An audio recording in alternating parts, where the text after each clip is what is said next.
क्या हाल चाल मेरे दोस्तों, उम्मीद करता हूँ आप सभी लोग ठीक होंगे। मैंने सीलिंग फैन रिवाइंडिंग्स पे बहुत सारी यहाँ पे प्रैक्टिकल वीडियोस बनाई है, लाइक मशीन से रिवाइंडिंग कैसे करें, हाथों से रिवाइंडिंग कैसे करें। बट यहाँ पे न्यू वेंडर रिवाइंडिंग तो कर लेते हैं, लेकिन उनके साथ में दिक्कत ये आती है कि उनका जो फैन है 1 या 2 दिन के बाद में जल जाता है और फिर जो कस्टमर है रिटर्न लेके आता है और ढेर सारी बातें सुनाता है। आपका फैन जलेगा ही, क्योंकि आप इसमें बहुत सारी गलती करते हो रिवाइंडिंग करते टाइम पे। और वो क्या गलती है मैं आपको 6-7 यहाँ पे पॉइंट बताऊंगा और साथ में सोल्यूशन भी बताऊंगा। तो चलिए वीडियो को स्टार्ट करते हैं। पहली गलती आप ये करते हो कि उसमें जो है रॉन्ग डाटा यूज़ करते हो। रॉन्ग डाटा मीन्स यानी कि जो आपने फैन है उसका स्टार्टर बाहर निकाला, उसकी वाइंडिंग को कट किया, पुराना वाला वायर बाहर निकाल दिया और फिर दोबारा अपने मन मुताबिक इसमें टर्ने अपने हिसाब से डाल दी, जो गेज है वो अपने हिसाब से डाल दिया और वायर भी अपने हिसाब से कम ज़्यादा इसमें डाल दिया। इस केस में क्या होगा, आपका फैन कभी चलेगा और कभी जल जाएगा। ज़्यादातर इसमें जो वो जल जाता है। न्यू वाइंडर से ऐसी करते हैं, इस वजह से उनका जो फैन है वो जल जाता है। तो ये बिल्कुल गलत तरीका है, इस तरह से जो है रिवाइंडिंग नहीं किया जाता है फैन को। सबसे पहले आपको जो है ना, जब भी आप जो है वाइंडिंग को कट करते तो आपको कॉपर जो वायर है उसको बाहर निकालना है, उसका पहले वेट करना है। उसके बाद में उसका जो गेज है वो गिनना है, कितना है, 36 नंबर है, 35 नंबर है। उसके बाद में वो लिख लेना है जो भी आपका नंबर भरेगा। उसके बाद में स्टार्टिंग और रनिंग वाइंडिंग की जो टर्न है वो काउंट करनी है और वो भी आपको लिखनी है। और वो सेम डाटा जो आपने पुराने फैन में से निकाला है गिन के, यानी कि टर्ने और जो गेज है, वही जो है आप न्यू फैन जब बनाएंगे यानी कि रिवाइंडिंग करेंगे उसके अंदर आपको ये डालना है। फिर आपका जो फैन है वो कभी नहीं जलेगा, क्योंकि वही डाटा आप यहाँ पे जो है कॉपी करके डालती हूँ। अपने मन मुताबिक अगर डालोगे तो आपका जो फैन है वो जलेगा ही ज़्यादातर केस में। दूसरी गलती ये करते हो आपके, जैसे कि अगर आप मशीन से रिवाइंडिंग कर रहे हो तो ठीक है, लेकिन अगर आप हाथ से रिवाइंडिंग कर रहे हैं फैन, तो उसमें क्या होता है, हमारा जो वाइंडिंग वायर है उसकी जो पॉलिश को आप डैमेज कर देते हो। यानी कि जैसे कि ये स्टेटर है हमारा, स्टेटर की अब यहाँ पे कोर देखिए, ये जो है ना लोहे की होती है। और जब हम यहाँ पे हाथ से रिवाइंडिंग करते हैं तो उसमें होता क्या, जब हम तार डालते हैं तो वो घिस जाता है, उसका जो पॉलिश है वो घिस जाएगा। और ऐसे केस में जब वायर घिस जाएगा आपका, तो आप जब कॉइल पूरी बना लोगे तो आपस में वो टच होंगी, और जब आपस में वायर टच होंगी तो फैन हीटअप होगा और फिर वो जो फैन है वो जल जाएगा। फैन जब भी आप बनाओगे रिवाइंडिंग करेंगे तो आपको आराम से और शांति से जो है वायर को डालना है बिना डैमेज किए, तो आपका जो फैन है वो जलेगा नहीं। तीसरी गलती ये बहुत ज़्यादा होती है, आप चाहे फ़ैन कितना भी अच्छा बना लो, आपका जो फ़ैन है वो जल जाएगा अगर आप ये गलती करते हो तो। वो गलती ये है कि कनेक्शन जो है वो गलत तरीके से लगाना। कनेक्शन मीन्स जैसे कि ये वाला फ़ैन देखिए, इसके अंदर जो ये वायर निकले हुए हैं, यानी कि हम जो कॉपर की जो वायर है या फिर एल्यूमिनियम की जो वायर है और जो हमारी कनेक्शन वायर है, दोनों को ज्वाइन करते हैं आपस में।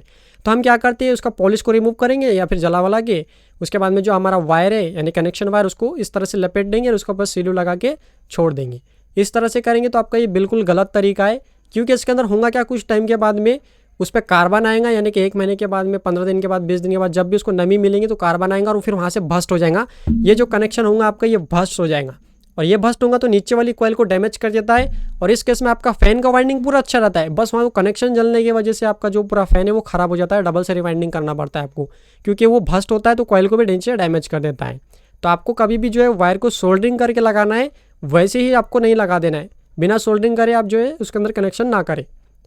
और एक चीज़ आपको यहाँ पे ये भी देखना है कि ये जो हमने, जैसा कि ये सीलिंग फैन का देखिए यहाँ पे कनेक्शन मैंने लगाया हुआ, तो यहाँ पे एक पेपर यूज़ किया, सेपरेटर पेपर। जब भी आप जो है यहाँ पे कनेक्शन बनाओगे तो आपको नीचे एक सेपरेटर पेपर यूज़ करना है। अगर आप सेपरेटर पेपर नहीं यूज़ करेंगे तो वो कनेक्शन हीट होंगे और उस केस में भी जो है वहाँ पे कनेक्शन जो है भस्ट होने के चांस ज़्यादा रहते हैं। तो आपको ये भी ध्यान रखना है। चौथी गलती आप ये करते हो कि वाइंडिंग करने के बाद में जो है वाइंडिंग को सोल्यूशन नहीं पिलाते हो या फिर आधा ही पिलाते हो। कुछ लोग तो पिलाते ही नहीं। तो आपको जो है तभी भी वाइंडिंग करोगे तो आपको सोल्यूशन पिलाना ज़रूरी है और अच्छे तरीके से पिलाना है, नहीं तो आपका जो वायर है वाइंडिंग करते टाइम पे छिल जाता है ना, तो आपको वो कवर करने के लिए डालना होता है। और उसका जो वाइंडिंग जो वायर रहता है, वार्निश डालने के बाद में कड़क हो जाता है, तो मैग्नेटिक फील्ड भी अच्छे से बनता है। तो आपको वार्निश का यूज़ जरूर करना है। वार्निश अगर यूज़ नहीं करेंगे तो आपका जो फैन है वो हीटअप होगा। हीट का भी काम करता है, यानी कि जो हीट है उसको बाहर निकालने का भी वार्निश काम करता है, तो आपको वार्निश डालना ज़रूरी है। पांचवी गलती भी बहुत ही कॉमन है और इसकी वजह से आप कितना भी अच्छा फ़ैन को, यानी कि मैंने अभी जितने गलतियां बताया वो सारे सावधानियां रखने के बाद भी अगर करोगे तो आपका फ़ैन जल जाएगा। वो ये है कि फ़ैन को स्टेटर को फिट करने से पहले आप जो है बेरिंग को नहीं चेक करते हो, कैपेसिटर को नहीं चेक करते हो।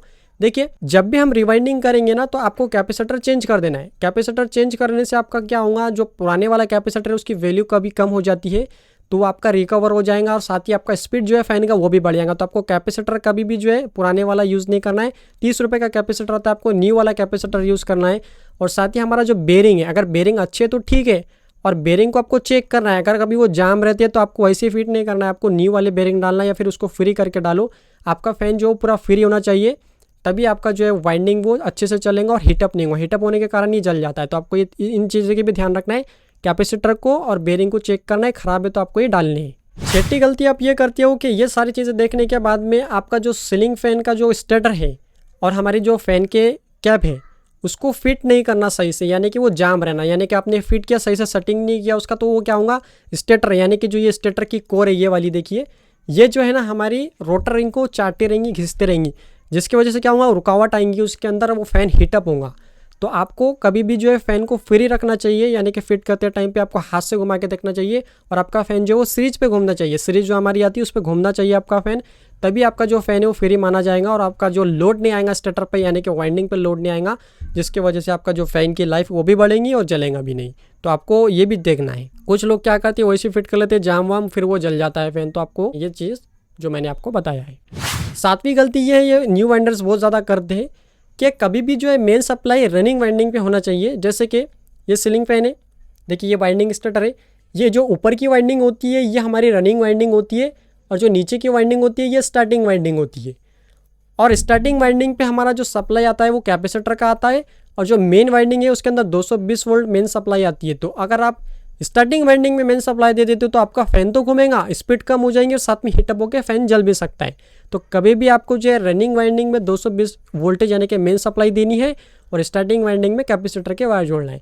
तो मैंने आपको देखिए इतने सारे यहाँ पे जो है पॉइंट्स बताया है, अगर इस पॉइंट का आप ध्यान रखते हो तो आपका जो फ़ैन है वो कभी नहीं जलेगा। तो इस चीज़ का जो है आप ध्यान रखा करें, तभी आपका जो फ़ैन है वो लंबे समय तक, यानी कि जो कस्टमर का है वो भी लंबे समय तक फ़ैन चलेगा और साथ में आपकी तारीफ भी होंगी और साथ में आपका जो है ग्रे की भी, यानी कि जो कस्टमर है वो भी बढ़ेंगे। तो दोस्तों वीडियो कैसा लगा कमेंट में ज़रूर से बताना। देखिए मुझे जितने पॉइंट ध्यान में मैंने जो मेन थे वो रखा। वीडियो पसंद आया तो लाइक करना। मेरा एक सेकंड चैनल भी है मूसा प्ले फॉर यू, थोड़ा बोर हो गए तो वहाँ पे आके मैं गेम खेलता हूँ, तो उस चैनल को भी जाके आपने एक बार ज़रूर से विजिट करना। वीडियो पसंद आया तो लाइक शेयर सब्सक्राइब करना। जो इस चैनल पर न्यू है ज़रूर से सब्सक्राइब करना। मैं आपसे मिलता हूँ नेक्स्ट और मैं thanks for watching and bye bye.